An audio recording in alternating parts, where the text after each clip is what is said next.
I'm Logan Crawford, and right now on GBN, we're tackling children's bedtime fears with a delightful new children's story full of imagination and heart.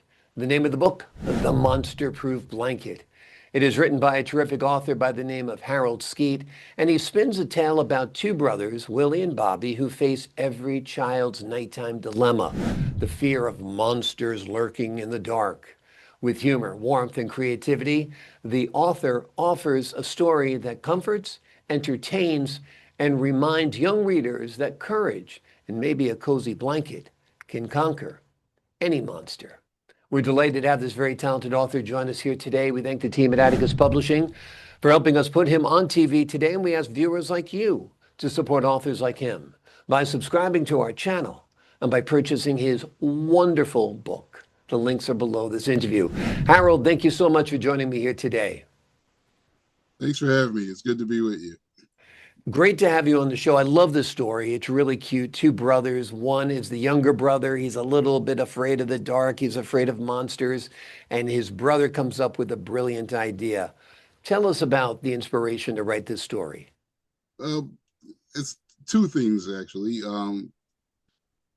I spend most of my time playing music, and I played in bands ranging from rock to jazz to children's music.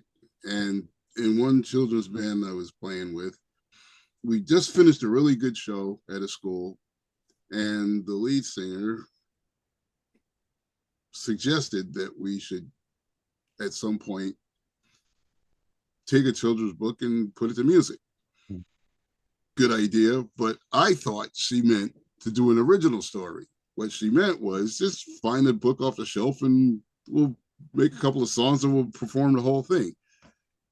So I go into my home and I start writing, and the way that I normally try to write things and the way I normally speak, it's usually a long narrative. I can get very, very long-winded. And I realized I was having a problem because this children's book had a 26-page chapter one. So I was like, that's not going to work. So I borrowed a few of her children's books that she has, and I realized that they were all, for the most part, anecdotes.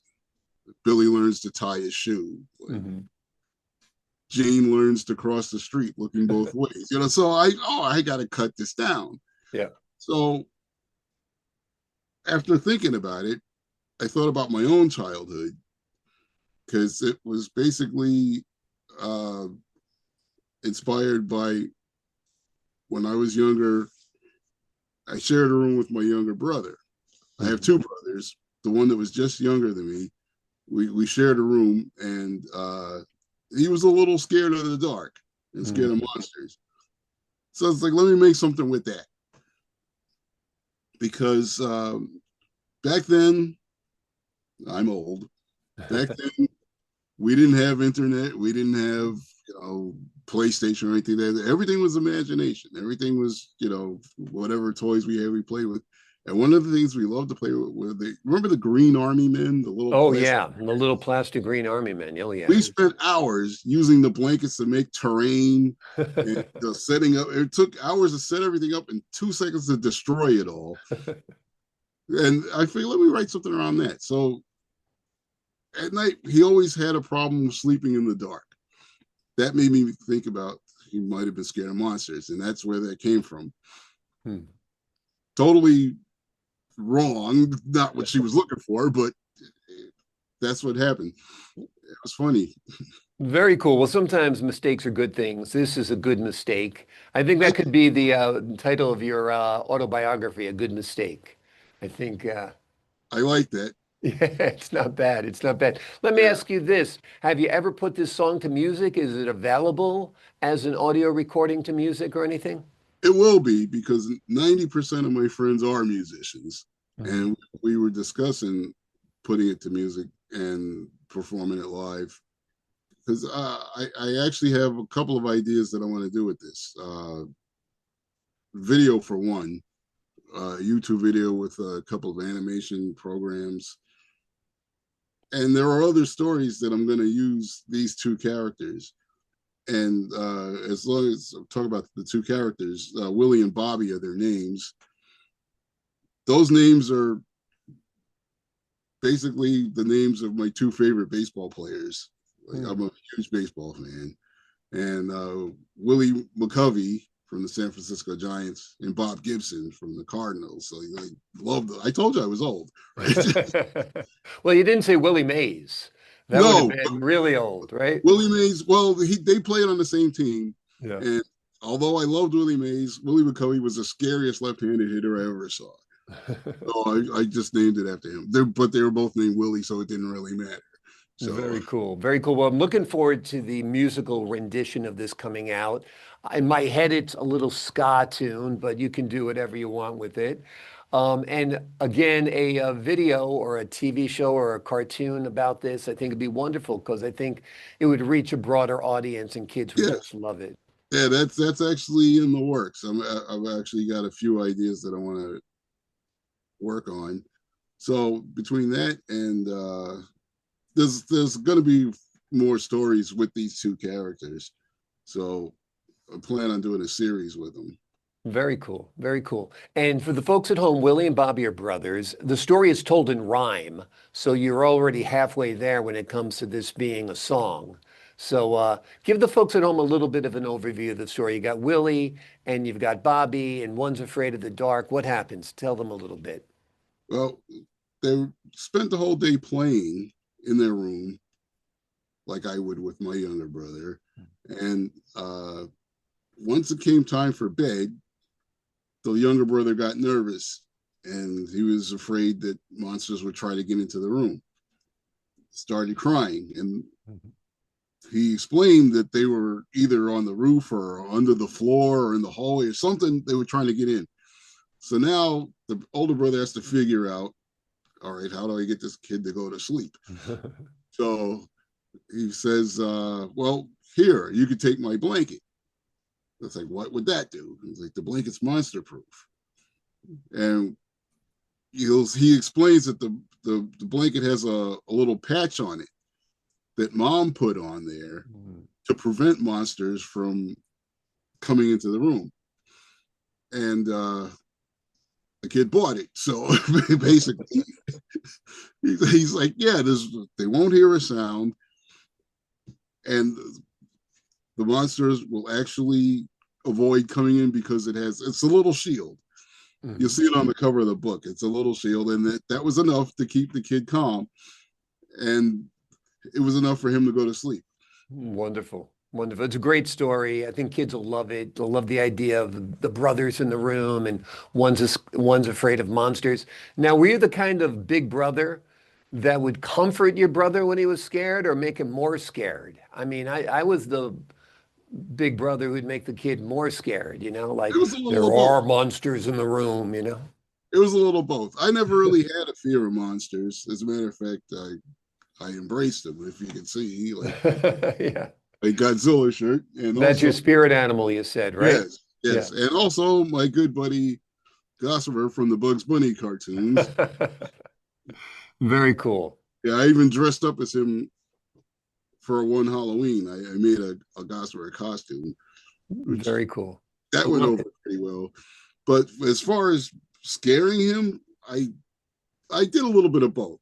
I would comfort him sometimes, but sometimes if I needed a good laugh, I would scare him.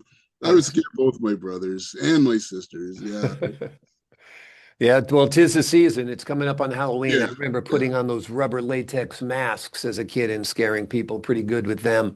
Tell us a little bit about your music. You do all types of forms of music, you said, from jazz to rock and so forth. Do you mostly do studio stuff? Do you perform in clubs? Tell us a little bit Mostly about that. clubs, mostly in clubs. I just recorded an album with a singer that I've known for forever. We played in two different bands, but we shared a drummer, and that's how we actually got to hook up because his band would come to see us play when we performed, and we would go to see his band because we were just sharing the mutual drummer. And the singer and I always talked together about playing some kind of project, but our schedules never lined up for years until recently.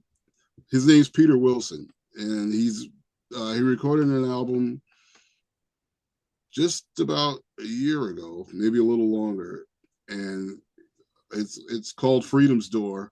Hmm. That's a rock album. Okay.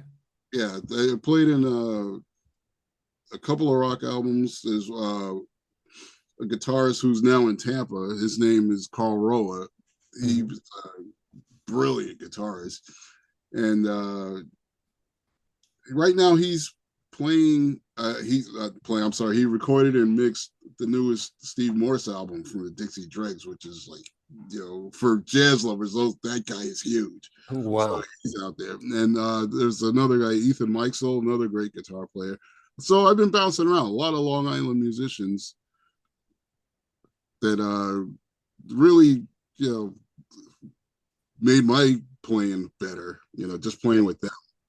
What are And some of the names that you perform under, or bands that you perform with? okay, the one band, Ad Astra, is what my main jazz rock band. Uh, Guitar, bass, drums, keyboards, all instrumental. Hmm. Uh, there's another band that's a cover band, but they do everything from Emerson, Lake and Palmer to the Partridge Family. It's unbelievable how many songs these people know. But the name of the band is called Wondrous Stories, and they're Hmm. very popular in Long Island. Then there's the Ethan Mikesell Band, another jazz rock instrumental, for the most part, guitar, bass, drums. Let's see, I'm missing somebody. Well, it sounds great. Do you perform at places like Mulcahy's? Is that where we'll see you? What I are some haven't of been the there in a venues? while. Oh, you know Mulcahy's. That's See great. Yeah. that? I haven't been there in a long time, but there's a couple of Long Island clubs that I played at. One's no longer there. It was great. It was a club called KJ Farrell's. They're done. But the Peter Wilson band is what I've been doing the most work with recently. Okay. Well, I And am not far from Long Island, so I'll keep an eye out for you. okay, we'll be Uh, playing in Manhattan. And let's see, the album came out. We did a show at the Bitter End in the Village, wow.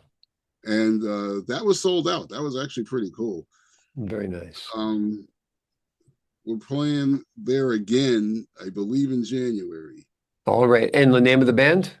That's the Peter Wilson band. Peter Wilson Band. Okay, I'm Yeah. looking out for all of that stuff. You can Can't see wait it to see you. And there's videos on YouTube, and awesome. there's videos of Wondrous Stories on YouTube, and actually Ad Astra as well, and Ethan Mikesell. So, Okay, cool. All right, uh, looking forward to seeing you perform live in person. Looking forward to this book doing great. Folks, you got to pick it up. It's wonderful. Your kids are just going to love it. It'll be fun to read it to them if they've got a problem going to sleep, and most kids do. And they'll just find it a fun, imaginative story. It's well written, it's written in rhyme, and it's really just a blast. The name of the book is The Monster Proof Blanket. It is written by Harold Skeete. It's a charming bedtime adventure that turns fear into fun and imagination, as well as into empowerment. Harold, thank you so much for joining us here today. great to be here. And I'd be remiss if I didn't mention that one of my biggest influences was Dr. Seuss.